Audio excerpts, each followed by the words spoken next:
4 budget पहला लंघ गए और ये अखीरला बजट सी। सरकार मैं अज विधान सभा च बोलदियां भी कहा कि जदों ये सरकार बनी है पंजाब दे लोकां नाल वायदे तां कीते मगर अनोखे ढंग नाल कीते। सौं खानी, घर घर फार्म भराउणे, मतलब कि नवेकला तरीका अपनाया गया लोकां नूं ठग्गण दा। और वेखो जिन्हां नूं ठग्गिया वो जिहड़ा सब तो दबड़ा कुचलिया वर्ग हुंदा है उहनूं ठग्गिया। कोई मेहनतकश, कोई एससी, कोई किसान, कोई मुलाजम, कोई बैकवर्ड क्लास, कोई इंडस्ट्री, हर वर्ग नूं झूठ बोल के ठग्गिया गया।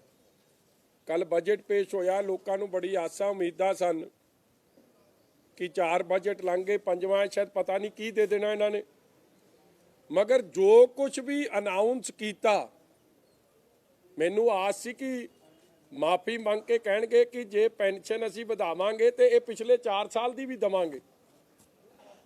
जे बिजली के रेट 5 रुपए का वायदा असीं 10 करते तो 5 रुपए की माफ़ी दे के थोड़े खात्यां 'च पैसे पावांगे। एससी स्कॉलरशिप जिहड़ी पिछले 4 साल तो दित्ती नहीं वो भी बच्चों के घर तक पहुँचावांगे। मुलाजम वर्ग जिन्हां दे नाल टीए, डीए, भत्ते, अरेयर्स, पे कमीशन, सेंट्रल, कच्चे तो पक्के करना, है सारे मुद्दे मैनू आस सी कि वो कहणगे कि असीं बैक डेट तो जिस दिन की सरकार बनी है उस दिन तो लागू करांगे। मगर पता नहीं किहड़े पंडित जी नाल सलाह होई सी कि जिहड़ा कुछ भी देना वो 1/7/2021 तरीक चुनी। हले ये भी नहीं भरोसा कि देना कि नहीं देना। मगर जे तुसी वैट रातों रात लागू कर सकते हो, जिस दिन ऐलान दो कि वध जाना, तो जोड़ा कुछ बजट च ऐलानिया जा रहा उन्होंने भी लातों नाल दी नाल कह दो कि कल तो यह लागू है।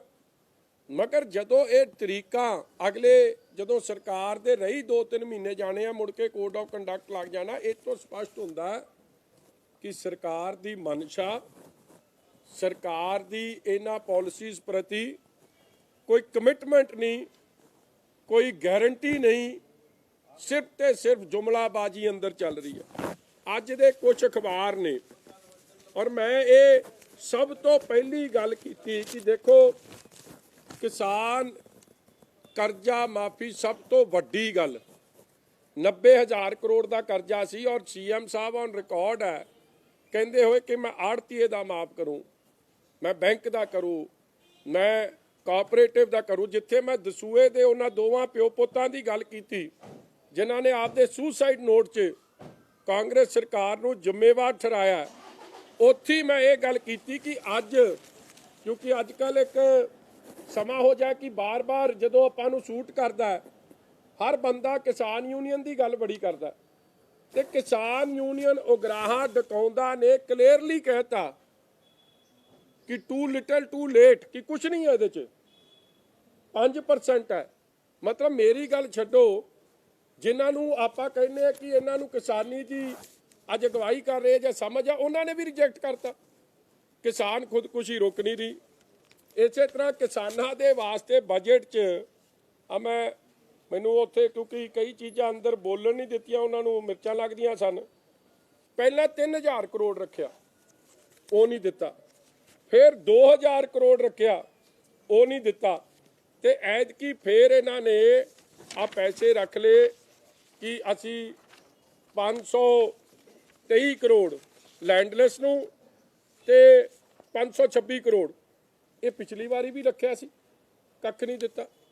किन्नियां अनाउंसमेंटां मैं दस सकदा जिहड़ियां पहलां होईयां उन्हां दा कुछ नहीं होया। मैं एक लिस्ट बना के आया सी और मैं कहा भी हाउस के अंदर की कमेटी बना दिओ कि यह गल दा निपटारा ही हो जाए। देखो एक तो गुरु साहब की सौं खा के ठगी मारी, फार्म भरवा के ठगी मारी, फिर जिन्ने भी महापुरुष होए है जां गुरु साहिबान ने जां कोई सत्कारक शख्सियतां ने उन्हां दे नां ते भी ठगी। ਇੱਕ ਯਾਦ ਹੋਊਗਾ ਤੁਹਾਨੂੰ, ਸਭ ਤੋਂ ਪਹਿਲਾਂ ਸ਼ਹੀਦ ਆਜ਼ਮ ਸ਼ਹੀਦ ਭਗਤ ਸਿੰਘ ਜੀ ਦੇ ਨਾਂ ਤੇ ਇੱਕ ਹਰਾ ਟਰੈਕਟਰ ਸਕੀਮ ਸੀ। ਉਹ ਲੱਭਿਆ ਜੀ? ਹਰੇ ਟਰੈਕਟਰ 'ਚੋਂ ਹਰੇ ਤਾਂ ਲਾਲ ਪੀਲੇ ਹੁੰਦੇ ਫਿਰਦੇ, ਹੁਣ ਉਹੀ ਨਹੀਂ ਲੱਭਿਆ। ਫਿਰ ਯਾਰੀ ਐਂਟਰਪ੍ਰਾਈਜ਼ਸ, ਕੁਛ ਨਹੀਂ। ਉਸ ਤੋਂ ਬਾਅਦ ਇੱਕ ਹੋਰ ਇਹਨਾਂ ਨੇ ਆਪਣੀ ਗੱਡੀ ਆਪਣਾ ਰੋਜ਼ਗਾਰ, ਉਹ ਭੁੱਲ ਹੀ ਗਏ। ਉਹ ਸਕੀਮਾਂ ਸਾਰੀਆਂ ਗਈਆਂ ਕਿੱਧਰ ਨੂੰ। ਇਸੇ ਤਰ੍ਹਾਂ ਇਹਨਾਂ ਨੇ ਜਿਵੇਂ ਜਿਵੇਂ ਬਜਟ ਤੁਰਿਆ ਜਾਂਦਾ ਉਸ ਤਰ੍ਹਾਂ ਇਹ ਆਪਦੇ ਸਲੋਗਨ ਵੀ ਬਦਲੀ ਜਾਂਦੇ ਆ।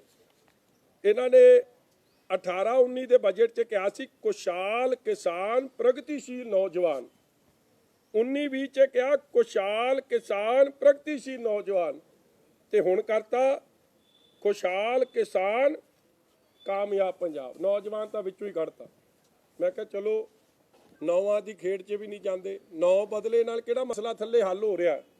ਲੋਕਾਂ ਦੇ ਹਾਲਾਤ ਵੇਖੋ ਕਿ ਭਾਵੇਂ ਉਹ ਸੁਸਾਈਡ ਹੈ, ਭਾਵੇਂ ਹੋਰ ਚੀਜ਼ਾਂ ਨੇ, ਉਹ ਚੇਂਜ ਹਾਲਾਤ ਨਹੀਂ ਬਦਲ ਰਹੇ। ਔਰ ਇਹ RBI ਦਾ ਡਾਟਾ ਹੈ ਕਿ ਜਿਹੜਾ ਡੈਟ ਵੇਵਰ ਹੈ, ਜਿੱਥੇ ਆਪਣਾ ਤਾਂ ਸਿਰਫ 5% ਤੋਂ ਥੱਲੇ ਹੈ, ਤੇਲੰਗਾਨਾ ਦਾ 85%, ਤਮਿਲਨਾਡੂ ਦਾ 84%, ਯੂਪੀ ਦਾ 73%, ਮਹਾਰਾਸ਼ਟਰ ਦਾ 65%, ਸਭ ਤੋਂ ਘੱਟ ਇੱਥੇ। ਫਿਰ ਮੈਂ ਅਗਲੀ ਗੱਲ ਕੀਤੀ ਕਿ ਤੁਸੀਂ ਡਾਈਵਰਸੀਫਿਕੇਸ਼ਨ ਦੀ ਗੱਲ ਕਰਦੇ ਹੋ। ਗੰਨੇ ਦੇ ਕਿਸਾਨ ਦਾ ਇਹਨਾਂ ਨੇ 300 ਕਰੋੜ ਰੱਖਿਆ, ਔਰ ਤੁਸੀਂ ਹੈਰਾਨ ਹੋਵੋਗੇ ਆ ਜਿਹੜਾ ਕ੍ਰਸ਼ਿੰਗ ਸੀਜ਼ਨ ਚੱਲ ਰਿਹਾ ਹੈ, ਸਰਕਾਰੀ ਮਿੱਲਾਂ ਦਾ ਇਹਦਾ ਤੇ ਪਿਛਲਾ ਪਾ ਕੇ 385 ਕਰੋੜ ਬਕਾਇਆ ਹੈ। ਤੁਸੀਂ ਬਕਾਏ ਪੂਰੇ ਦੇ ਪੈਸੇ ਨਹੀਂ ਰੱਖੇ। ਟੋਟਲ ਬਕਾਇਆ 818 ਕਰੋੜ ਰੁਪਈਆ। ਡਾਈਵਰਸੀਫਿਕੇਸ਼ਨ ਹੋਣੀ ਕਿਵੇਂ ਹੈ ਜਦ ਹਰਿਆਣੇ 'ਚ ਰੇਟ ਸ਼ੂਗਰ ਕੇਨ ਦਾ 345 ਰੁਪਏ ਤੇ ਪੰਜਾਬ 'ਚ 310 ਹੈ, ਯੂਪੀ 'ਚ ਵੀ ਵੱਧ ਹੈ। 35 ਰੁਪਏ ਪਰ ਕੁਇੰਟਲ ਲਾਸ ਹੈ, ਕੋਈ 11,000 ਪਰ ਕਿੱਲਾ ਲਾਸ ਹੋ ਰਿਹਾ ਕਿਸਾਨ ਨੂੰ। ਫਿਰ ਡਾਈਵਰਸੀਫਿਕੇਸ਼ਨ ਕਿੱਥੋਂ ਹੋਣੀ ਹੈ?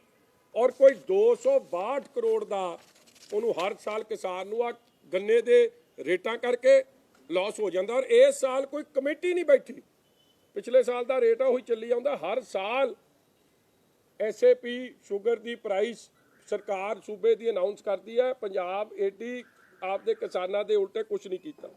ਫਲੈਗਸ਼ਿਪ 2 ਪ੍ਰੋਗਰਾਮ ਚੱਲਦੇ ਆ ਗਵਰਨਮੈਂਟ ਆਫ ਇੰਡੀਆ ਦੇ 60-40 ਦੇ, ਰਾਸ਼ਟਰੀ ਕ੍ਰਿਸ਼ੀ ਵਿਕਾਸ ਯੋਜਨਾ ਤੇ ਕਮਿਊਨਿਟੀ ਡਿਵੈਲਪਮੈਂਟ ਪ੍ਰੋਗਰਾਮ। ਸਾਡੀ ਸਰਕਾਰ ਵੇਲੇ 1036 ਕਰੋੜ ਅਸੀਂ ਵਰਤਿਆ ਉਹਦੇ 'ਚ, ਤੇ ਇਹਨਾਂ ਨੇ 302 ਕਰੋੜ ਵਰਤਿਆ ਹੁਣ ਤੱਕ ਸਿਰਫ। ਔਰ ਕਮਾਲ ਦੀ ਗੱਲ ਹੈ, ਇਸ ਸਾਲ ਦੀ ਤਾਂ ਮੀਟਿੰਗ ਹੀ ਸਾਰੇ ਸਾਲ ਨਹੀਂ ਕੀਤੀ, ਆ 23/2/21 ਨੂੰ ਜਾ ਕੇ ਇਹਨਾਂ ਨੇ ਇੱਕ ਮੀਟਿੰਗ ਕੀਤੀ ਹੈ। ਫਿਰ ਮੈਂ ਦੂਜੀ ਗੱਲ ਕੀ ਕੀਤੀ ਕਿ ਸਾਡੀ ਗੱਲ ਛੱਡੋ, ਤੁਸੀਂ ਤਾਂ ਕਹਿੰਦੇ ਸੀ ਕਿ ਮੈਂ ਹੈਰਾਨ ਕਰ ਦੂੰ, ਲੋਕੀ ਕਮਾਲ ਅੱਛ ਕਰ ਉੱਠਣਗੇ। ਹੈਰਾਨ ਤਾਂ ਘੱਟ ਕੀਤਾ, ਪਰੇਸ਼ਾਨ ਵੱਧ ਕੱਢਤਾ। ਕਰਜ਼ਾ 1,82,000 ਕਰੋੜ ਤੋਂ ਵਧਾ ਕੇ FM ਆਪ ਦੀ ਬਜਟ ਸਪੀਡ 'ਚ ਕਹਿ ਰਿਹਾ 2,73,000 ਹੋ ਜਾਣਾ।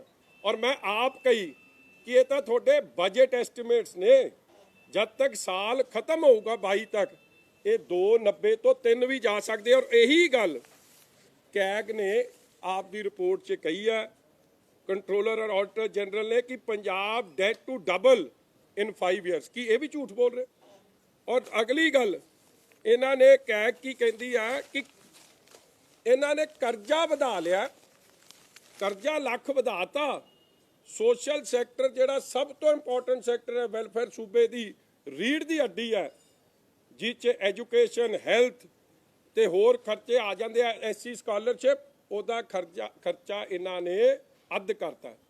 45,000 ਕਰੋੜ ਤੋਂ ਘਟਾ ਕੇ ਇਹ 48,270 ਕਰੋੜ ਤੋਂ ਘਟਾ ਕੇ 16-17 'ਚ 24,896 ਕਰੋੜ 19-20 'ਚ ਆਏ। ਇਹ ਵੀ RBI ਦਾ ਡਾਟਾ।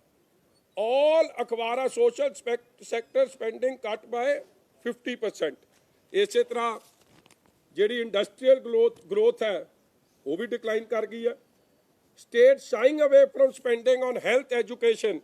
ਇਹ ਸਾਰੀ ਚੀਜ਼ਾਂ ਬੜੇ ਵਿਸਥਾਰ ਤਰੀਕੇ ਨਾਲ ਅਖਬਾਰਾਂ ਨੇ ਲਿਖੀਆਂ। ਔਰ ਵੱਡੀ ਗੱਲ, ਜਿਹੜਾ 10 ਰੁਪਏ ਬਿਜਲੀ ਦਾ ਰੇਟ ਹੈ, ਅੱਜ ਸਾਰੀ ਇੰਡਸਟਰੀ ਨੇ ਕੀ ਕਿਹਾ, ਕਿਸਾਨਾਂ ਨੇ ਤੁਹਾਡਾ ਬਜਟ ਰਿਜੈਕਟ ਕਰਤਾ, SC ਭਾਈਚਾਰੇ ਨੇ ਤੁਹਾਡਾ ਕਰਤਾ, ਮੁਲਾਜ਼ਮਾਂ ਨੇ ਕੱਲ ਅਸੈਂਬਲੀ ਦਾ ਘਿਰਾਓ ਕਰਕੇ ਤੁਹਾਡਾ ਕਰਤਾ, ਇੰਡਸਟਰੀ ਬਾਰੇ ਲਿਖਿਆ budget crushes industries bounce back hopes, ਤੇ ਕਈ ਇੰਡਸਟਰੀ ਵਾਲਿਆਂ ਨੇ ਤਾਂ ਇਹ ਕਹਿਤਾ ਕਿ ਸ਼ਾਇਦ ਇਹ ਤੋਂ ਡਿਸਅਪੁਆਇੰਟਿੰਗ ਬਜਟ ਹੀ ਨਹੀਂ ਪੰਜਾਬ 'ਚ ਪੇਸ਼ ਹੋਇਆ। ਇਹ ਹਾਲਾਤ ਇੰਡਸਟਰੀ ਦੇ ਇਹ ਸਾਰਿਆਂ ਨੇ ਕੱਲ ਕੀਤੇ। ਔਰ ਵੱਡੀ ਗੱਲ ਵੇਖੋ ਚੋਰ ਮੋਰੀਆਂ ਕਿਹੜੀਆਂ ਰੱਖ ਰਹੇ ਉਹਦੇ ਵਿੱਚ, ਇਹਨਾਂ ਨੇ 2021 ਦਾ ਇੱਕ ਪੇਸ਼ ਕੀਤਾ ਕਿ ਸਾਡਾ ਜਿਹੜਾ ਕਰਜ਼ਾ 2,52,880 ਕਰੋੜ ਔਰ ਇੱਕ 8,360 ਕਰੋੜ ਰੁਪਈਆ ਇਹਨਾਂ ਨੇ ਲਿਖ ਕੇ ਪਿੱਛੇ ਪਾਸੇ ਛੱਡਤੀ ਆ। ਉਹ ਤੇ ਧਿਆਨ ਨਾਲ ਪੜੋ, ਆ ਥੱਲੇ ਲਿਖਿਆ ਜੀ, ਇਸ ਕਾਗਜ਼ ਦੇ ਬੜੇ ਧਿਆਨ ਨਾਲ ਪੜਿਓ। ਉਹਦੇ 'ਚ ਲਿਖਿਆ excluding 8359 crore received as back to back loans in lieu of GST compensation during the year 2021। ਇਹਦਾ ਮਤਲਬ ਕੀ ਹੈ ਕਿ ਇਹ 252 ਖਜ਼ਾਨਾ ਮੰਤਰੀ ਨੂੰ ਮੈਂ ਇਸ ਗੱਲ ਤੇ ਚੈਲੰਜ ਕਰਦਾ, ਇਹ ਦੱਸ ਦੇਣ ਕਿ ਇਹ ਕਰਜ਼ਾ ਜਿਹੜਾ ਹੈ, ਇਹ ਕਹਿਣਗੇ ਜੀ ਨਹੀਂ ਇਹਦਾ ਤਾਂ ਜਿਹੜਾ ਜਿਹੜੀ ਇੰਟਰਸਟ ਹੈ ਜਾਂ ਪ੍ਰਿੰਸੀਪਲ ਹੈ ਉਹ ਗਵਰਨਮੈਂਟ ਆਫ ਇੰਡੀਆ ਨੇ ਦੇਣਾ, ਠੀਕ ਹੈ, ਮਗਰ ਇਹ ਬੋਲੂ ਕਿਹਦੇ ਖਾਤੇ? ਇਹ ਲੋਨ ਬੋਲੂ ਪੰਜਾਬ ਸਰਕਾਰ ਦੇ ਖਾਤੇ। ਤੁਸੀਂ ਕਿਉਂ ਲੁਕੋ ਰਹੇ ਹੋ ਇਸ ਫਿਗਰ ਨੂੰ? ਇੱਥੇ ਬੜਾ ਛੋਟਾ ਜਿਵੇਂ ਉਹ ਗੱਡੀ ਲੈਣ ਜਾਓ ਨਾ, ਉਹ 'ਚ ਲਿਖਿਆ ਹੁੰਦਾ ਕਿ ਆ ਗੱਡੀ 'ਚ ਬੜੀਆਂ ਚੀਜ਼ਾਂ ਵਿਖਾ ਦਿੰਦੇ, ਥੋੜਾ ਜਿਹਾ ਹੌਲੀ ਦੇਣੀ, ਥੱਲੇ ਲਿਖ ਦਿੰਦੇ ਕਿ ਇਹ ਤਾਂ ਫੋਟੋ ਵਾਸਤੇ ਆ, ਇਹ ਮਿਲਣੀਆਂ ਨਹੀਂ ਨਾਲ। ਉਹ ਹਾਲਾਤ ਕੀਤੇ ਪਏ ਆ, ਇਹੋ ਜਿਹਾ ਕੰਮ ਖਜ਼ਾਨਾ ਮੰਤਰੀ ਸਾਹਿਬ ਦਾ।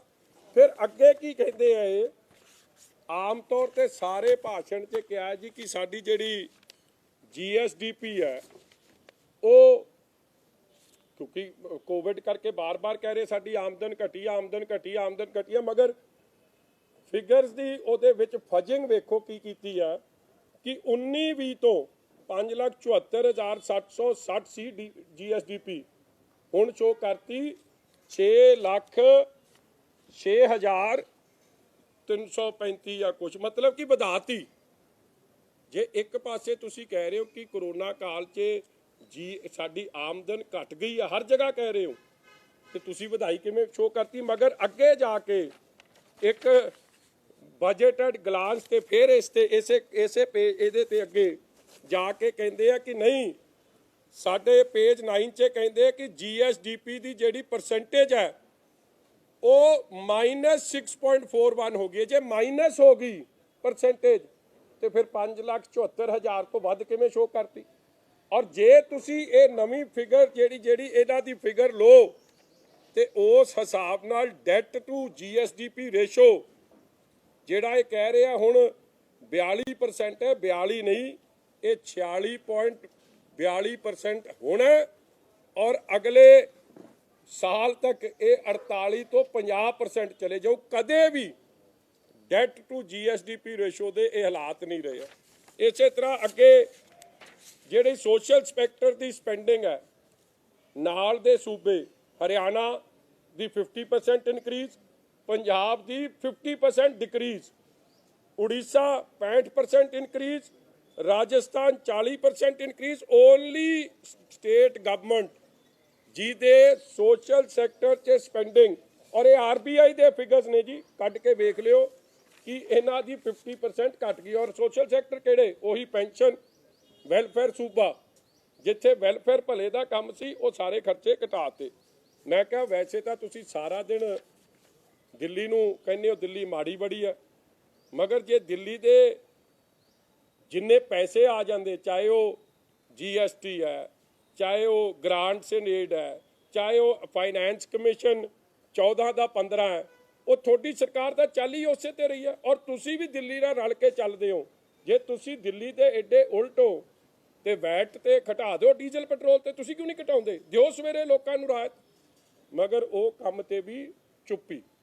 ਵੈਟ 27.26% ਵੈਟ ਤੇ ਪੈਟਰੋਲ ਤੇ 17.5% ਡੀਜ਼ਲ ਤੇ, ਜਿਹਦਾ ਜ਼ਿਕਰ ਹੀ ਕੋਈ ਨਹੀਂ ਕਿ ਉਹ ਘਟਾਉਣਾ ਕਿ ਨਹੀਂ ਘਟਾਉਣਾ। ਇਸੇ ਤਰ੍ਹਾਂ ਅੱਜ ਸ਼ੁਕਰ ਆ ਮੈਨੂੰ ਤਾਂ ਇੱਕ ਗੱਲ ਦੀ ਖੁਸ਼ੀ ਹੋਈ ਕਿ ਸਾਰੇ ਵਜ਼ੀਰ ਉੱਥੇ ਬੁੜਕਣ ਲਾਤੇ, ਸੁੱਤੇ ਪਏ ਸੀ, ਇੱਕ ਤੋਂ ਬਾਅਦ ਇੱਕ ਬੁੜ ਕੇ। ਮੈਂ ਵੀ ਸੋਚਿਆ ਜੇ ਮੈਂ ਬੋਲ ਕੇ ਲੰਘ ਜਾ ਤੇ ਕੋਈ ਉੱਠੇ ਨਾ ਤੇ ਫਿਰ ਮੇਰੀ ਵੀ ਬੜੀ ਵੱਡੀ ਨਲਾਇਕੀ ਹੈ, ਮਗਰ ਮੈਂ ਇਹ ਜਿਹਾ ਵੀ ਨਹੀਂ ਕਿ ਮੈਨੂੰ ਦੱਬ ਲੈਣਗੇ ਤੇ ਮੈਂ ਦੱਬਿਆ ਜਾਊਂ। ਠੋਕ ਕੇ ਲੋਕਾਂ ਦੀ ਗੱਲ ਕਰਕੇ ਆਉਂਗਾ।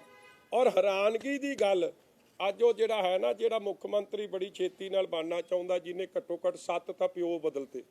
ਪਹਿਲਾਂ ਇਹ ਕਹਿੰਦਾ ਸੀ ਮੇਰਾ ਡੈਡੀ ਆਪਣਾ ਵਾਜਪਾਈ ਸਾਹਿਬ, ਫਿਰ ਕਹਿੰਦਾ ਸੀ ਮੇਰਾ ਡੈਡੀ ਅਡਵਾਨੀ ਸਾਹਿਬ, ਫਿਰ ਕਹਿੰਦਾ ਸੀ ਮੇਰਾ ਡੈਡੀ ਪ੍ਰਕਾਸ਼ ਸਿੰਘ ਬਾਦਲ, ਫਿਰ ਕਹਿੰਦਾ ਸੀ ਜੇਟਲੀ ਸਾਹਿਬ, ਫਿਰ ਕਹਿੰਦਾ ਸੀ ਕੈਪਟਨ ਸਾਹਿਬ, ਫਿਰ ਕਦੇ ਵਿੱਚ ਮਾੜਾ ਮੋਟਾ ਕੇਜਰੀਵਾਲ ਨੂੰ ਵੀ ਹੁਣ ਅੱਜ ਕੱਲ੍ਹ ਬੌਂਦਲਿਆ ਫਿਰਦਾ, ਉਹ ਵੀ ਬੁੜਕੇ। ਉਹ ਵੀ ਇੱਕ ਕੀ ਕਹਿੰਦਾ ਸੀ, ਕਾਪ ਦੀ ਵੀਡੀਓ ਚੜਾਈ ਸੀ ਉਹਨੇ ਕਿ 1% ਲੋਕ ਹੀ ਸਾਰਾ ਕੁਝ ਖਾਈ ਜਾਂਦੇ, 99 ਤਾਂ ਮਾਲ ਲੁੱਟਿਆ ਜਾ ਰਿਹਾ। ਅੱਜ ਜਦ ਮੈਂ ਗੱਲ ਕੀਤੀ ਤੇ ਫਿਰ ਉੱਥੇ ਅੰਦਰ ਨਹੀਂ ਬੋਲਦਾ, ਤੁਹਾਨੂੰ ਬੋਲ ਬਾਲ ਕੇ ਅੰਦਰ ਪਤਾ ਨਹੀਂ ਕਿਹੜਾ ਸੱਪ ਸੁੱਕ ਜਾਂਦਾ ਉਹਨੂੰ, ਕਿ ਅੰਦਰ ਬੋਲਦਾ ਹੀ ਨਹੀਂ। ਉਹੀ ਗੱਲ RBI ਨੇ ਆਪਣੇ ਫਿਗਰਸ 'ਚ ਲਿਖਤੀ ਹੈ ਕਿ ਸਟੇਟਸ ਓਨ ਜਿਹੜੀ ਰੈਵਨਿਊਜ਼ ਦੀ ਇਨਕਰੀਜ਼ ਹੈ ਪੰਜਾਬ ਦੀ ਓਨਲੀ 11%। ਇੰਨੀ ਤਾਂ ਇਨਫਲੇਸ਼ਨ ਨਾਲ ਵੀ ਵੱਧ ਰਹੀ ਹੈ, ਇਨਫਲੇਸ਼ਨ ਵੀ 7-8% ਦੇ ਹਿਸਾਬ ਨਾਲ ਵੱਧ ਰਹੀ ਹੈ, ਜਦਕਿ ਰਾਜਸਥਾਨ 49.72%, ਗੁਜਰਾਤ 50%, ਉੜੀਸਾ 44%। ਔਰ ਇਹ ਹੈ ਕਿਉਂ? ਕੋਰੋਨਾ ਕਾਲ 'ਚ ਨਾ ਡੀਜ਼ਲ ਪੈਟਰੋਲ ਦੇ ਰੇਟ ਘਟੇ, ਕੱਲਾ ਮਾਈਨਿੰਗ ਮਾਫੀਆ ਦਾ 300 ਕਰੋੜ ਮਾਫ ਤੇ ਲਿਕਰ ਮਾਫੀਆ ਦੇ ਅੱਡ ਕਈ ਹਜ਼ਾਰਾਂ ਕਰੋੜ, ਉਹਨਾਂ ਦੇ 100 ਕਰੋੜ ਮਾਫ ਕਰਤੇ, ਮਗਰ ਜਿੱਥੇ ਕਰਨਾ ਸੀ ਉੱਥੇ ਕਰਨਾ ਨਹੀਂ।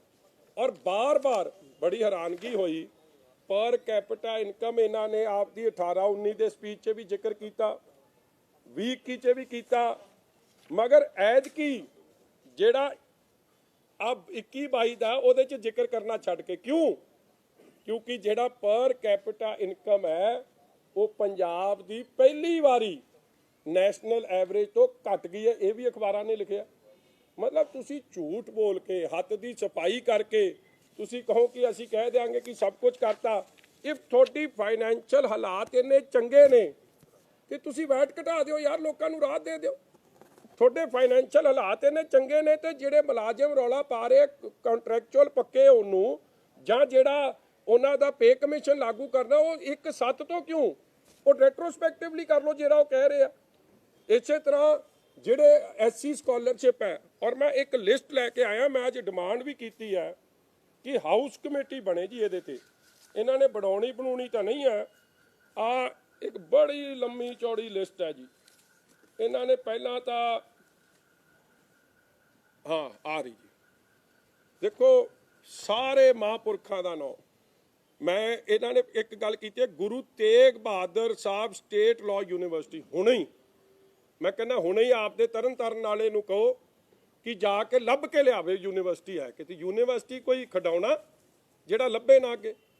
ਇੱਕ ਗਰਲਜ਼ ਕਾਲਜ ਹੈ ਕੈਰੋਂ ਪਿੰਡ 'ਚ, ਉਹ 1916 ਦਾ ਬਣਿਆ, ਉਹਨੂੰ ਡਿਕਲੇਅਰ ਕਰਤਾ ਯੂਨੀਵਰਸਿਟੀ। ਨਾ ਉੱਥੇ ਕੋਈ ਸਟਾਫ, ਨਾ ਲੈਣਾ ਨਾ ਦੇਣਾ, ਇੱਕ ਦੀਵਾਨੀ ਨਹੀਂ ਦਿੱਤੀ, ਇੱਕ ਬੱਚਾ ਨਹੀਂ ਪੜ੍ਹਦਾ, ਕੋਈ ਐਕਟ ਨਹੀਂ, ਉਹਦੇ ਕੋਈ ਅੱਗੇ ਕਲਾਸਾਂ ਨਹੀਂ ਲੱਗਦੀਆਂ। ਇਹ ਕਹਿੰਦੇ ਅਸੀਂ ਯੂਨੀਵਰਸਿਟੀ ਬਣਾਤੀ, ਗੁਰੂ ਸਾਹਿਬ ਦੇ ਨਾਂ ਤੇ ਠੱਗੀ। ਹੁਣ ਵੀ ਕਹਿਤਾ ਮੈਂ 100 ਕਰੋੜ ਰੱਖਿਆ। ਇਸੇ ਤਰ੍ਹਾਂ ਗੁਰੂ ਗੋਬਿੰਦ ਸਿੰਘ ਜੀ ਮਹਾਰਾਜ ਸਕਿੱਲ ਯੂਨੀਵਰਸਿਟੀ, ਮੈਂ ਚੰਨੀ ਸਾਹਿਬ ਨੂੰ ਕਿਹਾ, ਵੈਸੇ ਉਹਦੀ ਗਲਤੀ ਕੋਈ ਨਹੀਂ, ਬੁੜਕਤੇ ਤਾਂ ਉਹ ਵੀ ਉੱਠੇ ਬੜੀ ਛੇਤੀ ਨਾਲ, ਕਹਿੰਦਾ ਕੰਧ ਬਣ ਗਈ 40 ਏਕੜ ਲੈ ਲਿਆ। ਉਹ ਬਾਬਾ 40 ਏਕੜ ਲਏ ਨਾਲ ਕੰਧ ਬਣੇ ਨਾਲ ਯੂਨੀਵਰਸਿਟੀ ਤਾਂ ਨਹੀਂ ਬਣ ਜਾਂਦੀ। ਮੈਂ ਤਾਂ ਇੰਨੀ ਕਹਿ ਰਿਹਾ ਯੂਨੀਵਰਸਿਟੀ ਬਣੀ ਨਹੀਂ। ਔਰ ਯੂਨੀਵਰਸਿਟੀ ਐਲਾਨ ਕਿੰਨੀ ਵਾਰੀ ਦਿੱਤੀ ਹੈ, ਆ ਕਮਾਲ ਹੋ ਗਈ। ਇਹ ਯੂਨੀਵਰਸਿਟੀ ਐਲਾਨੀ ਗਈ ਹੈ, ਇਹ 18-19 'ਚ ਵੀ ਐਲਾਨੀ, ਸਭ ਤੋਂ ਪਹਿਲਾਂ ਯੂਨੀਵਰਸਿਟੀ ਐਲਾਨੀ 18-19। ਬੰਦਾ ਸਮਝੇ 1 ਸਾਲ ਨਹੀਂ ਬਣੀ, 2 ਸਾਲ ਨਹੀਂ ਬਣੀ, 3 ਸਾਲ ਨਹੀਂ ਬਣੀ, 18-19 'ਚ ਐਲਾਨੀ। ਅੱਜ ਤੱਕ ਇੱਕ ਕਲਾਸ ਨਹੀਂ ਉਹਦੀ ਲੱਗ ਰਹੀ। ਜਾ ਕੇ ਜਾਓ, ਮੈਨੂੰ ਯੂਨੀਵਰਸਿਟੀ ਲੱਭ ਕੇ ਵਿਖਾ ਦਿਓ, ਜੋ ਤੁਸੀਂ ਕਹੋਗੇ ਮੰਨੂ। ਅਗਲਾ ਜਗਤ ਗੁਰੂ ਸ੍ਰੀ ਗੁਰੂ Nanak Dev state open university Patiala, ਉਹ ਪੰਜਾਬੀ ਯੂਨੀਵਰਸਿਟੀ ਦੇ ਤਾਂ ਚੀਕਾਂ ਨਿਕਲੀਆਂ ਪਈਆਂ।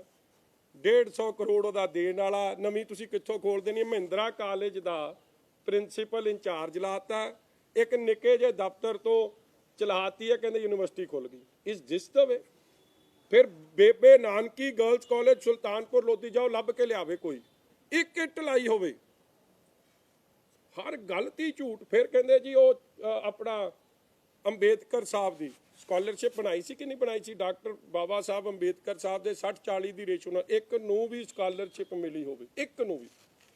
CM ਸਾਹਿਬ ਦੇ ਜ਼ਿਲ੍ਹੇ 'ਚ ਠੱਗੀ, ਸੁਲਤਾਨਪੁਰ ਲੋਧੀ ਗੁਰੂ ਨਾਨਕ ਸਾਹਿਬ ਸੱਚੇ ਪਾਤਸ਼ਾਹ ਦੇ 550 ਸਾਲੇ ਨੂੰ ਸਮਰਪਿਤ ਸੈਂਟਰੀ ਸੈਲੀਬ੍ਰੇਸ਼ਨ ਉਹਨਾਂ ਦੇ ਉਹਤੇ ਠੱਗੀ। ਇਸੇ ਤਰ੍ਹਾਂ ਗੁਰੂ ਨਾਨਕ ਦੇਵ ਯੂਨੀਵਰਸਿਟੀ 'ਚ ਕਹਿੰਦੇ ਜੀ 3 ਚੇਅਰਾਂ ਚਲਾਤੀਆਂ, ਜਾਓ ਅੱਜ ਪੁੱਛ ਲਓ ਜਾ ਕੇ। ਬਾਬਾ ਬੁੱਢਾ ਸਾਹਿਬ ਚੇਅਰ ਨਹੀਂ ਚੱਲਦੀ, ਸੰਤ ਪ੍ਰੇਮ ਸਿੰਘ ਮਰਾਰੇ ਵਾਲਿਆਂ ਦੀ ਚੇਅਰ ਨਹੀਂ ਚੱਲਦੀ, ਸਤਿਗੁਰ ਰਾਮ ਸਿੰਘ ਇਹ ਹੁਣ ਕੱਲ ਕੀ ਕਹਿਣਗੇ? ਦੇਖੋ ਇਹ ਤਾਂ ਹੱਥ ਦੀ ਸਫਾਈ ਹੈ, ਅਸੀਂ ਤਾਂ ਫੰਡ ਜਾਰੀ ਕਰਤੇ, ਉਹ ਥੱਲੇ ਲੱਗੇ ਹੀ ਨਹੀਂ, ਕੋਈ ਹੈ ਹੀ ਨਹੀਂ ਥੱਲੇ ਕੁਛ। ਜਾਓ ਅੱਜ ਲਾ ਕੇ ਲੱਭ ਲਓ ਸਾਰੀਆਂ ਚੇਅਰਾਂ, ਹਾਊਸ ਦੀ ਕਮੇਟੀ ਬਣ ਜੇ। ਇਸੇ ਤਰ੍ਹਾਂ ਮੈਂ ਸ਼ਹੀਦ ਭਗਤ ਸਿੰਘ ਜੀ ਤੇ ਪਹਿਲਾਂ ਹੀ ਗੱਲ ਦੱਸਤੀ ਸੀ, ਉਹ ਆਪਣਾ ਗੱਡੀ ਯਾਰੀ ਐਂਟਰਪ੍ਰਾਈਜ਼ਸ ਹਰਾ ਟਰੈਕਟਰ, ਫਿਰ ਕਹਿੰਦਾ ਜੈਤੋ ਦੇ ਮੋਰਚੇ ਦਾ ਮੈਮੋਰੀਅਲ ਬਣਿਆ ਜੀ ਕਿਤੇ? ਤੂੰ ਤਾਂ ਉੱਥੋਂ ਦਾ ਹੀ ਆ ਭਰਾ, ਦੇਖਿਆ ਤੂੰ। ਇਸੇ ਤਰ੍ਹਾਂ ਪ੍ਰਗਟ ਨੂੰ ਕਹਿਤਾ ਸੀਗਾ, ਇਹ ਮੈਨੂੰ ਲੱਗਦਾ ਹਾਂ ਪ੍ਰਗਟ ਨੂੰ ਕਿਹਾ ਸੀ ਅੱਜ ਤੋਂ 2 ਸਾਲ ਪਹਿਲਾਂ, ਕਹਿੰਦੇ ਜੀ ਆਈਕੋਨਿਕ ਸਪੋਰਟਸ ਕੰਪਲੈਕਸ ਬਣੂ। ਉਹ ਪ੍ਰਗਟ ਸਿਓ ਉਹ ਵਿਚਾਰਾ ਰੌਲਾ ਰੂਲਾ ਤਾਂ ਬੜਾ ਪਾਉਂਦਾ, ਉਹਨੂੰ ਹੀ ਪੁੱਛ ਲਿਓ ਤਾਂ ਸੱਚ ਹੀ ਬੋਲਦਾ ਕਿ ਆਈਕੋਨਿਕ ਸਪੋਰਟਸ ਕੰਪਲੈਕਸ ਕੋਈ ਬਣਿਆ ਨਵਾਂ। ਇਸੇ ਤਰ੍ਹਾਂ ਬੜੀ ਲੰਮੀ ਲਿਸਟ ਸੀ, ਚਲੋ ਉਹਨਾਂ ਨੇ ਮੈਨੂੰ ਬੋਲਣ ਨਹੀਂ ਦਿੱਤਾ। ਆਹ ਮੈਡੀਕਲ ਕਾਲਜਾਂ ਦੀ ਲਿਸਟ ਹੈ, ਕਮਾਲ ਦੀ ਲਿਸਟ ਹੈ, ਵੀ ਸੁਣਨ ਵਾਲੀ ਹੈ। New medical college SAS Nagar Mohali, ਜਾਓ ਲੱਭ ਕੇ ਲਿਆਓ, ਹੁਣੇ ਲਿਆਓ। ਇਹ ਐਲਾਨ ਹੋਇਆ 17-18 ਚ, ਫਿਰ ਐਲਾਨ ਹੋਇਆ 18-19 ਚ, ਫਿਰ ਐਲਾਨ ਹੋਇਆ 19-20 ਚ, ਫਿਰ ਐਲਾਨ ਹੋਇਆ 20-21 ਚ, ਫਿਰ ਐਲਾਨ ਹੋਇਆ 21-22 ਚ। ਘੱਟੋ ਘੱਟ 9-10 ਆਹ ਮੈਡੀਕਲ ਕਾਲਜ ਐਲਾਨ ਤੇ। ਹੁਣ ਮੈਡੀਕਲ ਕਾਲਜ ਕਿੰਨੇ ਦਾ ਕੋਈ ਮੁਫਤ 'ਚ ਬਣ ਨਹੀਂ ਜਾਣਾ। ਏਮਸ ਬਣਿਆ 1000 ਕਰੋੜ ਲੱਗਿਆ, ਚਲੋ ਅੱਧ 'ਚ ਬਣਾ ਦੇਣਗੇ, ਬੜੇ ਐਫੀਸ਼ੀਐਂਟ ਬੰਦੇ ਆ। 500 ਕਰੋੜ ਦੀ ਚੀਜ਼ ਐਲਾਨਤੀ ਹੋਵੇ, ਇਹ ਪਚਦਾ ਤਾਂ ਰਿਬਨ ਕੱਟਦੇ ਫਿਰਦੇ, ਉਦਘਾਟਨ ਨਾ ਕਰਨ ਜੇ ਏਡੀਆਂ ਯੂਨੀਵਰਸਿਟੀਆਂ ਤੇ ਮੈਡੀਕਲ ਕਾਲਜ ਬਣ ਜਾਣ। ਕੋਈ ਚੀਜ਼ ਜਿਹੜਾ ਗੁਰੂ ਸਾਹਿਬ ਦੇ ਨਾਂ ਤੇ, ਔਰ ਰੱਖੀ ਵੀ ਕਿਹਦੇ ਨਾਂ ਤੇ ਆ? Guru Nanak Dev state institute medical science at Kapurthala, Shaheed Udham Singh ji ਦੇ ਨਾਂ ਤੇ ਹੁਸ਼ਿਆਰਪੁਰ। ਹਰ ਚੀਜ਼, whether industrial park, whether it is ਅੱਛਾ border area development fund 300 crore 17-18 ਚ, 300 ਕਰੋੜ 18-19 ਚ, 100 ਕਰੋੜ 19-20 ਚ, 300 ਕਰੋੜ 20-21 ਚ, ਟੋਟਲ 1000 ਕਰੋੜ ਰੁਪਈਆ ਕਿੱਥੇ ਗਿਆ? ਮਤਲਬ ਅਨਾਉਂਸਮੈਂਟ ਫॉर द ਸੇਕ ਆਫ ਅਨਾਉਂਸਮੈਂਟ, ਕੋਈ ਫਾਇਦਾ ਨਹੀਂ। ਫਿਰ ਇਹਨਾਂ ਨੇ ਇਹ ਕੈਪਟਨ ਸਾਹਿਬ ਨਾਲ ਵੀ ਠੱਗੀ ਮਾਰਤੀ। ਇੱਕ ਤਾਂ ਹੁੰਦੀ ਹੈ ਨਾ PM ਆਵਾਸ ਯੋਜਨਾ, ਕੱਚੇ ਮਤਲਬ ਉਹ ਛੱਤਾਂ ਗਰੀਬ ਲੋਕਾਂ ਦੇ ਘਰਾਂ ਵਾਸਤੇ, ਇਹਨਾਂ ਨੇ ਬਣਾਤੀ ਇੱਕ ਪੰਜਾਬ ਪੇਂਡੂ ਆਵਾਸ ਯੋਜਨਾ 500 ਕਰੋੜ ਜ਼ੀਰੋ। ਇਹ ਸਾਰੀ ਚੀਜ਼ਾਂ ਅੱਛਾ। ਫਿਰ 올ਡ ਏਜ ਹੋਮ ਕਹਿੰਦੇ ਹਰ ਜ਼ਿਲ੍ਹੇ 'ਚ ਬਣਾ ਦੇਣੇ ਆ, ਮੈਨੂੰ ਪਤਾ ਨਹੀਂ ਕਿਹਦੇ ਲਈ ਬਣਾਉਣ ਨੂੰ ਫਿਰਦੇ ਆ, ਇੱਕ ਨਹੀਂ ਬਣਿਆ। 올ਡ ਏਜ ਹੋਮ ਤਾਂ ਇੱਕੋ ਹੀ ਚੱਲਦਾ, ਉਹ ਤੁਸੀਂ ਦੇਖਿਆ ਹੀ ਆ ਕਿੱਥੇ ਚੱਲਦਾ, ਚੰਡੀਗੜ੍ਹ ਦੇ ਆਲੇ ਦੁਆਲੇ ਚੱਲਦਾ, ਮੈਂ ਉਸ ਗੱਲ 'ਚ ਵੀ ਨਹੀਂ ਜਾਂਦਾ। ਆਹ ਇੰਪਲੋਈਜ਼ ਦੀ ਗੱਲ, ਇਹ ਸਾਰੇ ਮੁੱਦੇ, ਘਰ ਘਰ ਨੌਕਰੀ, ਇਸੇ ਤਰ੍ਹਾਂ ਆਹ ਸੋਸ਼ਲ ਸਿਕਿਉਰਿਟੀ ਸਕੀਮਾਂ, ਇਹ ਸਾਰਾ ਕੁਛ ਇੱਕ ਕੇਵਲ ਤੇ ਕੇਵਲ ਹੱਥ ਦੀ ਸਫਾਈ, ਝੂਠ ਬੋਲਣਾ, ਗੁੰਮਰਾਹ ਕੁਣ, ਰਿਪੀਟਡ ਅਨਾਉਂਸਮੈਂਟਸ, ਪਹਿਲੀ ਅਨਾਉਂਸਮੈਂਟਸ ਨੂੰ ਕੰਪਲੀਟ ਨਹੀਂ ਕਰਨਾ। ਇਹ ਬਜਟ ਇਹ ਹੈ, ਇਸੇ ਲਈ ਲੋਕਾਂ ਨੇ ਇਸ ਬਜਟ 'ਚ ਬੇਭਰੋਸਗੀ ਜਤਾਈ ਹੈ, ਹੋਰ ਕੋਈ ਕਾਰਨ ਨਹੀਂ। ਤੁਸੀਂ ਅੰਦਰ ਬਹਿ ਕੇ ਚਲੋ ਤੁਸੀਂ 80 ਹੈ, ਟੇਬਲ ਵੀ ਥਪਥਪਾ ਲਓਗੇ, ਪਾਸ ਵੀ ਕਰਾ ਲਓਗੇ, ਮਗਰ ਉਹਦੇ ਨਾਲ ਮਸਲਾ ਤਾਂ ਨਹੀਂ ਹੱਲ ਹੋਣਾ। ਜੇ ਲੋਕ ਇੰਨੇ ਖੁਸ਼ ਨੇ ਤੇ ਲੋਕ ਤਾਂ ਤੁਹਾਨੂੰ ਹਰ ਮੋੜ ਤੇ ਘੇਰਦੇ ਆ, ਸਰਕਾਰ ਨੂੰ ਮੁਲਾਜ਼ਮ ਘੇਰਦਾ। ਕੱਲ ਵੂਮੈਨਸ ਡੇ ਮਨਾ ਰਹੇ ਸੀ ਤੇ ਦੂਜੇ ਪਾਸੇ ਸਾਡੀਆਂ ਧੀਆਂ ਭੈਣਾਂ ਨੂੰ ਕੁੱਟ ਪੈ ਰਹੀ ਸੀ, ਉਹ ਵੀ ਫੋਟੋ ਸਾਹਮਣੇ ਆਈ ਹੈ। ਬਾਏ ਜਸਟ ਬੋਲਣ ਕਰਕੇ ਮਸਲੇ ਹੱਲ ਨਹੀਂ ਹੋਣੇ, ਨੀਅਤ ਸਾਫ਼ ਚਾਹੀਦੀ ਆ, ਜਿਹੜੀ ਸਾਫ਼ ਨੀਅਤ ਨਹੀਂ ਵੇਖਣ ਨੂੰ ਮਿਲ ਰਹੀ ਹੈ। ਹਰ ਮੌਕੇ ਤੇ ਝੂਠ ਬੋਲਿਆ ਜਾ ਰਿਹਾ। ਜੇ ਤੁਹਾਡੀ ਨੀਅਤ ਸਾਫ਼ ਹੈ, ਤੁਸੀਂ ਕਹੋ ਜੋ ਮੈਂ ਅਨਾਉਂਸ ਕਰਤਾ ਕੱਲ ਤੋਂ ਲਾਗੂ, ਖਾਸ ਤਰੀਕ ਕਿਉਂ ਲੱਭੀ ਜਾ ਰਹੀ ਹੈ? Are you trying to fool the people of Punjab? 4 ਸਾਲ ਤੁਸੀਂ ਪਿੱਛੇ ਕੀਤਾ। ਇਹ ਸਾਰੇ ਮੁੱਦਿਆਂ ਨੂੰ ਲੈ ਕੇ ਅੱਜ ਉੱਥੇ ਗਏ ਸੀ। ਆਹ ਸੁਣਾ ਦਿਆਂ ਤੁਹਾਨੂੰ, ਦੇਖੋ ਕਵਿਤਾ ਬੜੀ ਕਮਾਲ ਦੀ ਆ, ਆਹ ਕਰ ਹੀ ਲਓ ਤੁਸੀਂ ਰਿਕਾਰਡ। ਸੁਣੇ ਸੁਣਾਉਣ ਲੱਗਿਆ, ਉਹ ਕਹਿੰਦੇ ਬਾਬੇ ਨੇ ਸੁਣਾਈ ਆ, ਔਰ ਮੈਂ ਇਹਨਾਂ ਨੂੰ ਸੁਣਾਉਂਦਾ ਸੀ ਕਿ ਲੋਕ ਪੁੱਛਦੇ ਆ ਬਾਹਰ, ਕਹਿੰਦੇ ਕਿਹੜੀ ਸ਼ੈ ਦਾ ਮੁੱਲ ਘਟਾਇਆ ਹੈ ਪੁੱਛੋ ਵੀ, ਕਿਹੜਾ ਵੱਖਰਾ ਤੀਰ ਚਲਾਇਆ ਹੈ ਪੁੱਛੋ ਵੀ, ਜਿੰਨੇ ਵੀ ਨੇ ਬੈਠੇ ਵਿੱਚ ਅਸੈਂਬਲੀ ਦੇ, ਕੋਰਾ ਲੱਠਾ ਜਿਹਨੇ ਪਾਇਆ ਪੁੱਛੋ ਵੀ, ਜਿਹਨੇ ਤੁਹਾਨੂੰ ਦਿੱਤੇ ਫੁੱਲ ਬਹਾਰਾਂ ਦੇ, ਸਾਡੇ ਵੇੜੇ ਕਿਉਂ ਨਾ ਆਇਆ ਪੁੱਛੋ ਵੀ। ਸਾਡੇ ਨਾਂ ਤੇ ਜਿਹੜਾ ਕਰਜ਼ਾ ਲੈਂਦੇ ਨੇ, ਕਿੱਥੇ ਜਾਂਦਾ ਉਹ ਸਰਮਾਇਆ ਪੁੱਛੋ ਵੀ। ਸਾਡੇ ਨਾਂ ਤੇ ਜਿਹੜਾ ਕਰਜ਼ਾ ਲੈਂਦੇ ਨੇ, ਕਿੱਥੇ ਜਾਂਦਾ ਉਹ ਸਰਮਾਇਆ ਪੁੱਛੋ ਵੀ। ਫਿਰ ਕਾਂਗਰਸੀਆਂ ਨੂੰ ਉਹ ਕਹਿੰਦਾ, ਆਪਣੇ ਸੂਟਾਂ ਵੱਲ ਵੇਖੀ ਜਾਂਦੇ ਹੋ। ਪ੍ਰਿੰਸ ਟੇਲਰ ਵਾਲ ਨੂੰ ਕਹਿੰਦਾ, ਆਪਣੇ ਸੂਟਾਂ ਵੱਲ ਵੇਖੀ ਜਾਂਦੇ ਹੋ। ਮੈਂ ਕਿਉਂ ਪਾਟਾ ਕੁੜਤਾ ਪਾਇਆ ਪੁੱਛੋ ਵੀ। ਸਾਈਕਲ ਵਾਲੇ ਬਣ ਗਏ ਵਾਰਿਸ ਪਜੈਰੋ ਦੇ, ਇੰਨਾ ਪੈਸਾ ਕਿੱਥੋਂ ਆਇਆ ਪੁੱਛੋ ਵੀ। ਅਸਾਂ ਤਾਂ ਚੁੱਕ ਬਿਠਾਇਆ ਬਾਬਾ ਕੁਰਸੀ ਤੇ, ਇਹਨੇ ਸਾਨੂੰ ਕਿਹਾ ਪਰਾਇਆ ਪੁੱਛੋ। ਤੇ ਐਡੀਆਂ ਮਿਰਚਾਂ ਲੜ ਗਈਆਂ ਕਿ ਕਿਉਂ ਲੋਕਾਂ ਦੀ ਗੱਲ ਕਰਦੀ। ਤੇ ਹਾਂਜੀ, ਓਏ ਲਿਖੀ ਤਾਂ ਬਾਬੇ ਨੇ, ਕਿਸੇ ਨੇ ਕਹਿੰਦਾ ਸੀ ਅੰਦਰ ਸੁਣਾ ਦੀ ਮੇਰੇ ਵੱਲੋਂ। ਮੈਂ ਤਾਂ ਉਹਦੀ ਗੱਲ ਸੁਣਾਉਣ ਆਇਆ ਸੀ, ਉਹਨਾਂ ਨੂੰ ਦੱਸ ਦੂੰ ਬਾਬੇ ਨੂੰ ਕਿ ਚੀਕਾਂ ਨਿਕਲ ਗਈਆਂ। ਬਾਬੇ ਨਜਮੀ ਦੀਆਂ ਨੇ ਅਸਲ 'ਚ ਇਹ, ਤੇ ਅੰਦਰ ਤਾਂ ਕੰਮ ਇਸ ਤਰ੍ਹਾਂ ਚੀਕਾਂ ਮਾਰਨ। ਫਿਰ ਮੈਂ ਕਿਹਾ ਅਖੀਰਲੀ ਪੜ੍ਹ ਦੇਣਾ, ਉਹ ਵੀ ਨਹੀਂ ਇਹਨਾਂ ਨੂੰ ਚੰਗੀ ਲੱਗੀ। ਉਹ ਕਹਿੰਦਾ ਇਹ ਨਾ ਪੜ੍ਹਨ ਦਿਓ, ਇਹ ਨਾ ਪੜ੍ਹਨ ਦਿਓ। ਮੈਂ ਕਿਹਾ ਮੈਂ ਪੜ੍ਹਾਂ ਨਾ ਪੜ੍ਹਾਂ, ਲੋਕ ਤਾਂ ਬਾਹਰ ਰੌਲਾ ਪਾ ਹੀ ਰਹੇ ਆ, ਹਰ ਬੰਦਾ ਰੌਲਾ ਪਾ ਰਿਹਾ। ਉਹ ਕਹਿੰਦੇ ਸੁਨਾ ਹੈ कि उसकी बातों में शोर बड़ा है, सुना है कि उसकी बातों में शोर बड़ा है, अंदाजे बयां पे भी जोर बड़ा है, लोग वाकिफ हैं उसकी फितरत से कि वो धोखेबाज बड़ा है, वो चोर बड़ा है। चोरी ते ठगी ਇਹ ਖਜ਼ਾਨੇ 'ਚ ਲਿਖੀ ਹੈ, ਹੋਰ ਕੁਛ ਨਹੀਂ। ਕਦੇ ਗੁਟਕਾ ਸਾਹਿਬ ਦੀ ਸਹੁੰ ਖਾ ਜਾਣਾ, ਲੋਕਾਂ ਨੂੰ ਠੱਗ ਲੈਣਾ, ਕਦੇ ਫਾਰਮ ਬਣਾ ਕੇ ਠੱਗ ਲੈਣਾ, ਕਦੇ ਘਰ ਘਰ ਕਹਿ ਕੇ ਨੌਕਰੀ ਕਹਿ ਕੇ ਠੱਗ ਲੈਣਾ। ਹਰ ਤਰੀਕੇ ਨਾਲ, ਜਿਵੇਂ ਆ ਕਿੰਨੇ ਮਹਾਂਪੁਰਸ਼ਾਂ ਦੇ ਨਾਂ, ਕਿੰਨੇ ਭਗਤਾਂ ਦੇ ਨਾਂ, ਕਿੰਨੇ ਭਲੇ ਪੁਰਸ਼ਾਂ ਦੇ ਨਾਂ ਤੇ ਬਣਿਆ ਦਾ ਕੱਖ ਨਹੀਂ। ਔਰ ਜੇ ਉਹ ਗੱਲ ਕਰੋ ਅੰਦਰ ਤੇ ਉਹਨਾਂ ਨੂੰ ਚੰਗੀ ਨਹੀਂ ਲੱਗਦੀ। 15-20 ਬੁੜਕਦੇ ਸੀ ਐਂ ਕੁਰਸੀਆਂ ਤੋਂ, ਮਗਰ ਮਜੀਠਾ ਕਿਤੇ ਚੁੱਪ ਕਰਨ ਵਾਲਾ ਸੀ। ਆਪਾਂ ਤਾਂ ਆਪਦੀ ਗੱਲ ਬੋਲ ਕੇ ਆਉਣੀ ਸੀ, ਬੁੜਕ ਵੜ ਕੇ। ਮੈਂ ਤਾਂ ਸਪੀਕਰ ਸਾਹਿਬ ਨੂੰ ਇੱਕ ਕਿਹਾ, ਜਦੋਂ ਮੈਂ ਬੋਲਣਾ ਹੁੰਦਾ ਨਾ, ਸੀਟ ਬੈਲਟ ਲਾਜ਼ਮੀ ਕਰਾ ਦਿਓ, ਨਹੀਂ ਤਾਂ ਕੋਈ ਡਿੱਗ ਡੁੱਗ ਜਾਣਾ, ਸੱਟ ਲੱਗ ਜਾਣੀ ਹੈ। ਫਿਰ ਜ਼ਿੰਮੇਵਾਰ ਕੌਣ ਹੋਣਾ ਇਹਦੇ ਲਈ? ਕਿਤੇ ਗਰੀਬ ਨੂੰ ਨਾ ਫੇਰ ਮੈਨੂੰ ਕਹੋ ਇੱਥੇ ਪਰਚਾ ਦਿਓ ਕਿ ਇਹ ਜ਼ਿੰਮੇਵਾਰੀ ਹੈ।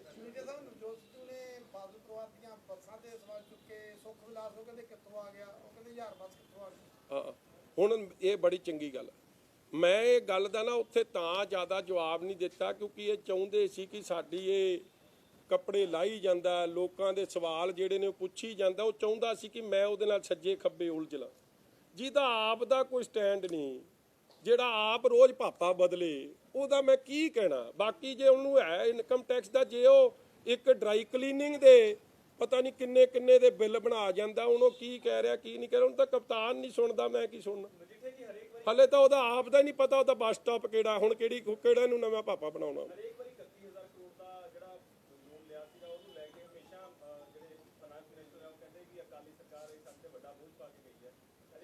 ਦੇਖੋ ਇੱਕ ਬੜੀ ਗੱਲ, ਬੜੀ ਇਹ ਨਾ ਪਹਿਲੇ ਦਿਨ ਗੱਲ ਹੋ ਜਾ 17 'ਚ ਹੋ ਗਈ, ਚਲੋ ਸੁਣ ਲਿਆ, 18 'ਚ ਹੋ ਗਈ, ਸੁਣ ਲਿਆ।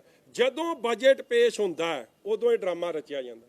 ਜੇ ਉਹ 31,000 ਕਰੋੜ CCL ਲਿਮਿਟ 'ਚ ਕੋਈ ਨੁਕਸ ਹੈ, ਤੁਸੀਂ ਕਾਰਵਾਈ ਕਰ ਦਿਓ, ਸਰਕਾਰ ਤੁਹਾਡੀ ਹੈ।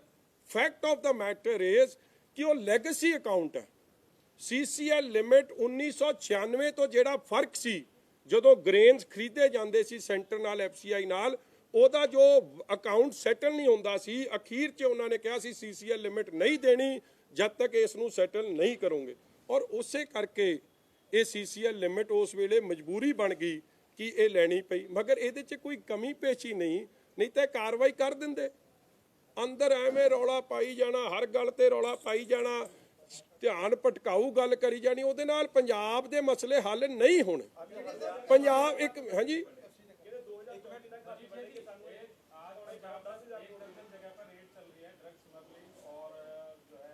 ਮੈਂ ਆ ਮੁਕਾਲਾ, ਫਿਰ ਮੈਂ ਆ ਜਾਂਦਾ ਇਹਦੇ ਤੇ। ਇਹ ਲਾਸਟ ਗੱਲ ਮੁਕਾਦਾ, ਕੀ ਕਹਿ ਰਹੇ ਯਾਰ? ਇੱਕ ਤਰਫ ਤੱਕ ਪਿਛਲੇ ਸਾਲ ਦੀ ਬਜਟ ਸਪੀਚ ਕੱਢ ਲਓ, ਆਪ ਖਜ਼ਾਨਾ ਮੰਤਰੀ ਕਹਿ ਰਿਹਾ ਇਕਨੋਮੀ ਬੈਕ ਔਨ ਟਰੈਕ। ਜੇ ਇਕਨੋਮੀ ਬੈਕ ਔਨ ਟਰੈਕ ਹੈ ਤੇ 1 ਲੱਖ ਕਰਜ਼ਾ ਕਿੱਥੋਂ ਵਧਾਤਾ ਤੁਸੀਂ? 1,82,000 ਚੋਂ ਹੁਣ 2,77,000 ਤਾਂ ਆਪ ਮੰਨ ਰਹੇ ਆ। ਮੈਂ ਕਹਿ ਰਿਹਾ ਤੁਹਾਨੂੰ ਇਹ 2,90,000 ਹੋਊ ਜਾਂ 3 ਲੱਖ ਹੋਊ। CAG ਇਹ ਕਹਿ ਰਿਹਾ 1 ਲੱਖ ਤੋਂ 1,10,000 ਵੱਧ ਜਾਣਾ। ਖਰਚਾ ਤੁਸੀਂ ਘਟਾਤਾ, ਸੋਸ਼ਲ ਸਪੈਂਡਿੰਗ ਤੁਹਾਡੀ ਅੱਧੀ ਹੋ ਗਈ।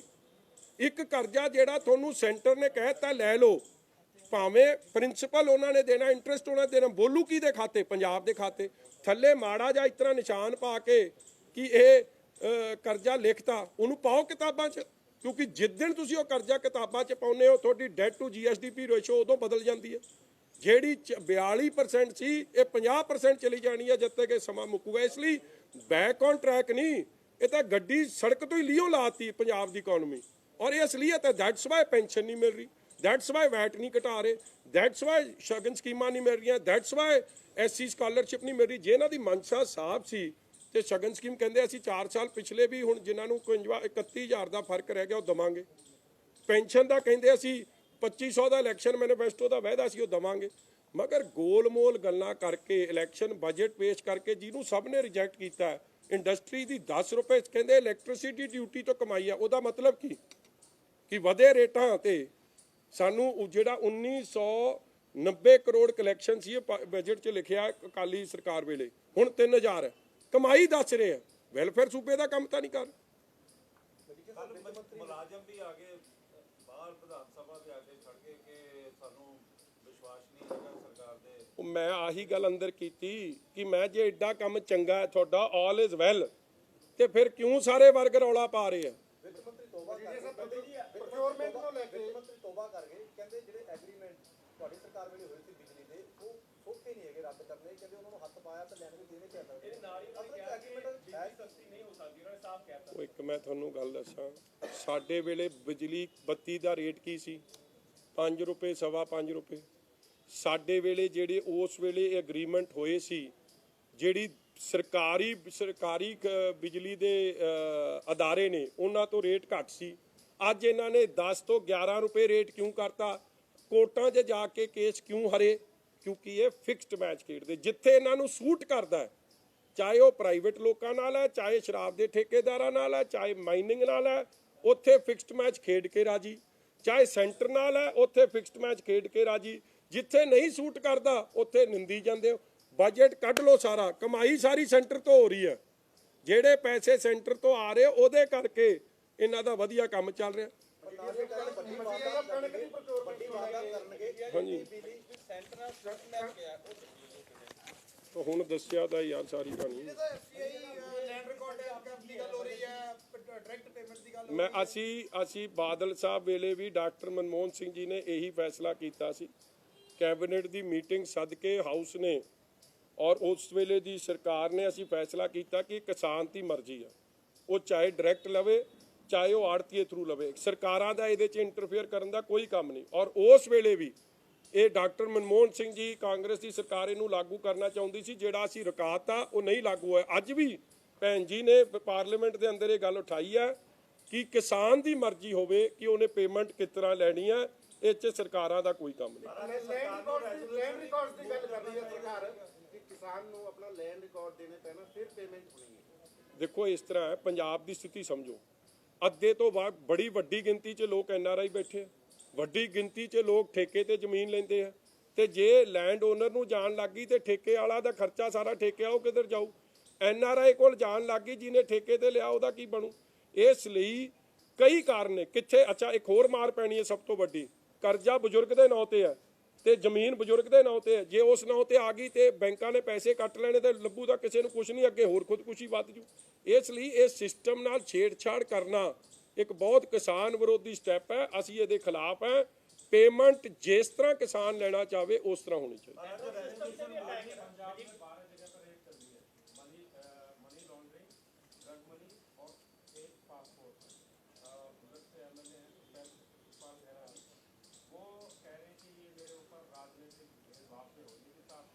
देखो, I don't know, I am no spokesperson for any agency, मगर क्यों हो रही है, कैसे हो रही है, वो तो समा बताएगा।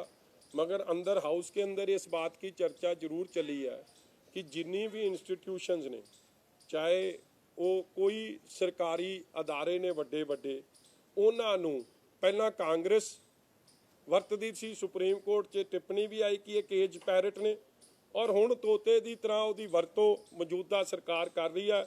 ਹੁਣ ਇਸ ਕੇਸ 'ਚ ਕੀ ਹੈ ਕੀ ਨਹੀਂ, ਆਈ ਕੈਨ ਨਾਟ ਕਮੈਂਟ, ਮੈਨੂੰ ਇਸ ਗੱਲ ਦਾ ਪਤਾ। ਪਰ ਉਹਨਾਂ ਦੇ ਸਮਰਥਕ ਵਿਧਾਇਕ ਇਹ ਕਹਿ ਰਹੇ ਨੇ, ਉਹਨਾਂ ਨੂੰ ਆਫਰ ਆਇਆ ਸੀ ਬੀਜੇਪੀ ਦੇ ਵਿੱਚ ਤੁਸੀਂ ਸ਼ਾਮਲ ਹੋ ਜਾਓ, ਪਰ ਖਹਿਰਾ ਸਾਹਿਬ ਬੀਜੇਪੀ ਵਿੱਚ ਨਹੀਂ ਗਏ, ਇਸ ਕਰਕੇ ਕਾਰਵਾਈ। ਉਹ ਯਾਰ ਹੋਰ ਉਹ ਕੀ ਕਹਿਣਗੇ ਤੁਹਾਨੂੰ, ਹੁਣ ਮੈਨੂੰ ਤਾਂ ਪਤਾ ਨਹੀਂ, ਮੈਨੂੰ ਜੇ ਇਸ ਗੱਲ ਦਾ ਪਤਾ ਨਹੀਂ, I don't want to comment, but ਜੇ ਉਹ ਕਹਿ ਰਿਹਾ ਉਹ ਜਾਣਦੇ, ਬੈਟਰ ਜਾਣਦੇ ਹੁਣ। रिसर्च आपने की है, बजट पे है, आप ये सारे लेकर आए डाटा, इससे पहले मैनिफेस्टो को लेकर भी आपने सारी बातें कही हैं, तो आप लगता है आपको कि इस बजट पर भी प्रशांत किशोर का वैसा ही असर है जैसा मैनिफेस्टो का था? ਇਹ ਪੀ ਕੇ ਹੀ ਬਣਾਇਆ ਬਜਟ, ਸੋਫੀ ਬੰਦੇ ਦਾ ਤਾਂ ਕੰਮ ਹੀ ਨਹੀਂ ਹੈ।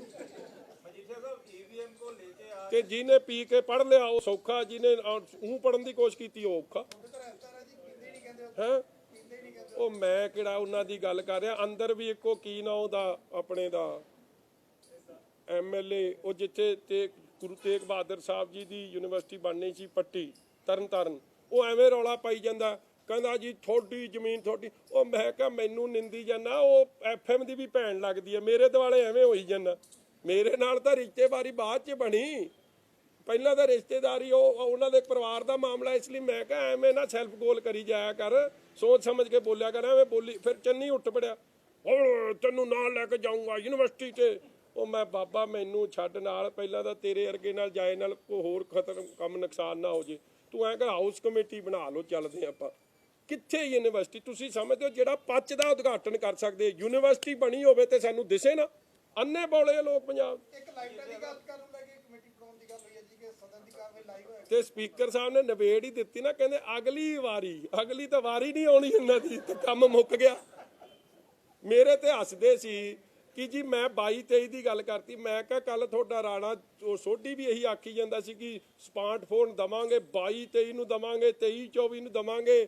ਇੱਕ ਪਾਸੇ EVM ਦਾ ਰੌਲਾ ਪਾਈ ਜਾਂਦੇ ਹੋ, ਮੈਨੂੰ ਲੱਗਦਾ ਤੁਹਾਡੀ ਕੋਈ EVM ਭੈਣ ਲੱਗਦੀ ਹੈ, ਜਿਸ ਤਰ੍ਹਾਂ ਸੈਟਿੰਗ ਹੈ ਕਿ ਤੁਹਾਨੂੰ ਆਈ ਜਾਣਾ, ਲੋਕਾਂ ਨੇ ਕੁੱਟਣਾ ਤੁਹਾਨੂੰ, ਤੁਸੀਂ ਸਾਡੀ ਗੱਲ ਕਰੀ ਜਾਂਦੇ। ईवीएम ਨੂੰ ਲੈ ਕੇ ਰੈਜ਼ੋਲੂਸ਼ਨ ਮੂਵ ਕਰਨ ਦੀ ਗੱਲ ਕਹੀ ਜਾ ਰਹੀ ਹੈ ਕਿ ਰੈਜ਼ੋਲੂਸ਼ਨ ਬਿਲਕੁਲ, ਦੇਖੋ ਇਸ ਮਸਲੇ 'ਚ ਤਾਂ ਆਈ ਥਿੰਕ ਸਾਰੀ ਪਾਰਟੀਆਂ ਬੜੀ ਕਲੀਅਰ ਹੈ ਜੀ। ਜੇ ਅਮਰੀਕਾ 'ਚ ਬੈਲਟ ਬਾਕਸ ਹੈ, ਹੋਰ ਕਈ ਡਿਵੈਲਪਡ ਕੰਟਰੀਜ਼ 'ਚ ਬੈਲਟ ਬਾਕਸ ਤਹਿਤ ਚੱਲ ਰਿਹਾ, ਤੇ ਇਹਦੇ 'ਚ ਕੋਈ ਹਰਜ ਨਹੀਂ। ਜੇ ਆਪੋਜੀਸ਼ਨ ਮਹਿਸੂਸ ਕਰਦੀ ਹੈ ਕਿ ਇਹਦੇ 'ਚ ਟੈਂਪਰਿੰਗ ਹੈ, ਔਰ ਅਸੀਂ ਵੇਖਿਆ ਹੀ ਆ ਰਿਜ਼ਲਟ 'ਚ, ਇਹ EVM ਤਾਂ ਐਡੀ ਚੰਗੀ ਹੈ, ਜਿਹਦੀ ਸਰਕਾਰ ਹੁੰਦੀ ਉਹਦੇ ਮਗਰ ਲੱਗ ਜਾਂਦੀ ਹੈ। ਮੈਂ ਲਾਇਆ ਹਿਸਾਬ ਆ ਚੋਣਾਂ ਹੋਈਆਂ ਨੇ ਹੁਣ ਆਪਣੀ ਕਮੇਟੀ ਦੀਆਂ, ਤੇ ਕਾਂਗਰਸ ਦੇ ਆਖੇ ਨੱਚੀ ਹੈ ਨਾ, ਤੇ ਫਿਰ ਉਧਰ ਫਿਰ ਦੂਜੀਆਂ ਦੇ ਨੱਚ ਸਕਦੀ ਹੈ, ਕੁਝ ਨਹੀਂ ਕਿਹਾ ਜਾ ਸਕਦਾ। ਖਤਰਨਾਕ ਚੀਜ਼ ਹੈ ਇਹ ਠੀਕ ਹੈ, ਬਦਲੀ ਚੰਗੀ। Thank you. ਆ ਮੈਂ ਕਿਉਂ ਦੱਸ ਦਿਆਂ, ਆ ਲਾਸਟ ਗੱਲ ਆ ਮਾਈਨਿੰਗ ਉੱਤੇ। ਇਹ NGT report submitted to NGT, ਉਹ ਕੀ ਕਹਿੰਦੇ, ਅਮਾਉਂਟ ਆਫ ਇਲੀਗਲ ਮਾਈਨਿੰਗ ਕੱਲੀ 3 ਥਾਵਾਂ ਤੇ ਸਵਾਰਾ ਖੱਡ 232 ਕਰੋੜ ਰੁਪਏ ਦਾ ਚੂਨਾ ਲੱਗਿਆ ਖਜ਼ਾਨੇ ਨੂੰ। ਇੱਕ ਬੇਹਾਰਾ ਖੱਡ ਉਹ 'ਚ 82.91 ਕਰੋੜ, ਹਰਸਾ ਬੇਲ 1 ਕਰੋੜ, ਟੋਟਲ 316 ਕਰੋੜ ਦਾ ਰਿਪੋਰਟ ਹੈ। ਔਰ ਇਹੀ ਗੱਲ ਹੈ ਕਿ ਇਹਨਾਂ ਦੇ ਸਟੇਟਸ ਓਨ ਟੈਕਸ ਰੈਵਨਿਊ ਸਭ ਤੋਂ ਘੱਟ ਗਰੋਥ ਹੈ, ਨਾਲ ਦੇ ਸੂਬੇ ਦਾ ਰਿਕਾਰਡ ਕੱਢ ਲਓ। ਰੌਲਾ ਪਾਏ ਨਾਲ ਮੈਨੂੰ ਨਹੀਂ ਬੋਲਣ ਦਿਓਗੇ, ਸੱਚ ਤਾਂ ਨਹੀਂ ਬਦਲ ਜਾਣਾ, ਮੈਂ ਤਾਂ ਫੇਰ ਵੀ ਬੋਲੂ। ਦੱਬੇ ਜਿੰਨਾ ਮਰਜ਼ੀ ਦੱਬ ਲਿਓ, ਇਸ ਤਰ੍ਹਾਂ ਤਾਂ ਨਹੀਂ ਦੱਬ ਸਕਦੇ, ਅੰਦਰ ਹੀ ਦੇਣਾ ਪੈਣਾ ਮੇਰੇ ਵਰਗੇ ਨੂੰ। ਤਾਂ ਨਹੀਂ ਤਾਂ ਅਸੀਂ ਤਾਂ ਗੂੰਜਾਂਗੇ, ਬਾਹਰ ਵੀ ਗੂੰਜਾਂਗੇ, ਅੰਦਰ ਵੀ ਗੂੰਜਾਂਗੇ, ਜੋ ਮਰਜ਼ੀ ਜ਼ੋਰ ਲਾ ਲਓ ਜਿੱਥੇ ਮਰਜ਼ੀ। Thank you. ਉਹ ਬਾਬਾ ਇਹ ਨਹੀਂ ਕੰਮ, ਓਨਲੀ ਪੰਜਾਬੀ। ਅੱਛਾ, ਉਹ ਪੰਜਾਬੀ ਦੇ ਨਾਂ ਤੇ ਵੀ ਠੱਗੀ ਮਾਰਤੀ, ਕਹਿੰਦੇ ਕਿ ਤਲਵੰਡੀ ਸਾਬੋ